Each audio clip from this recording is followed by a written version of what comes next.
సంక్రాంతి సెలవులకు మీరు ఎక్కడికి వెళ్ళారు తెలియదు కానీ నేను మాత్రం చీరాల మామ. ఎందుకంటారా, మా బామ్మర్ది గడైతే గుంటూరు నుంచి వచ్చేసాడు నన్ను కలవడానికి. సో నేను వెళ్ళాలి కదా, సో నేను అక్కడ చీరాలు వెళ్ళేసేసి మా బామ్మర్ది గారిని కలిసేసి ఫేమస్ అయిన అభిరుచి రెస్టారెంట్ అని ఉంటుంది, అక్కడ ఎస్పీ బిర్యానీ ఉంటుంది. ఒక గుడ్ వేసేస్తాడు, స్పెషల్ కర్రీ ఇస్తాడు, చాలా అంటే చాలా బాగుంటుంది టేస్ట్. నా చిన్నప్పుడు ఎలా అయితే ఉందో అలానే ఉంది ఇప్పుడు టేస్ట్ కూడా. నుంచి స్వర్ణల రూట్లో బాదం పళ్ళు అయితే ఉంటాయి, చాలా అంటే చాలా ఫేమస్ అనమాట. సో 13 years నుంచి వాళ్ళైతే ఆ షాప్ రన్ చేస్తున్నారు అనుకుంటా. ఇక ఇక్కడ కనపడుతుంది చూసారా, ఈ షాపే. ఈ షాప్ లో కత్తిరికోజు అనే ఐటమ్ కూడా ఉంటుంది, మేక్ చేస్తున్నారు కదా. సో అదే స్టార్ ఐటమ్ అనమాట, అదే కత్తిరికోజు, చాలా ఫేమస్ ఈ షాప్ లో. ఇంకా నేనైతే ఎప్పుడు తాగలేదు మా అది, ఎందుకంటే నాకు అంత ఇష్టం లేదు. ఇంకా బాదం పళ్ళు అయితే మా వాడిని ఆర్డర్ చెప్పేస్తే వాడైతే ఒక 2 బాదం పళ్ళు అయితే తీసుకుని వచ్చేస్తున్నాడు. నేనైతే ఆ బాదం పళ్ళు ఒక సిప్ తాగాను, చాలా అంటే చాలా బాగున్నాయి. మరి అంత కాదులేండి, ఒక రకంగా ఉన్నాయి. అంత హైప్ ఇచ్చినంత అయితే లేవు, టేస్ట్ పర్లేదు.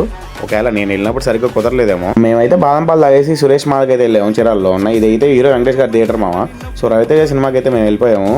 అన్నయ్య చాలా రోజుల తర్వాత కంబ్యాక్ అయితే ఇచ్చినట్టు అనిపించింది, ఎందుకంటే సినిమా అయితే చాలా అంటే చాలా చాలా బాగుంది. సినిమా అసలు ఫుల్ ఎంటర్టైనర్, ఫుల్ నవ్వుకున్నాం థియేటర్లో అయితే. అందరు నవ్వుకున్నారు, థియేటర్ మొత్తం నవ్వుకున్నారు.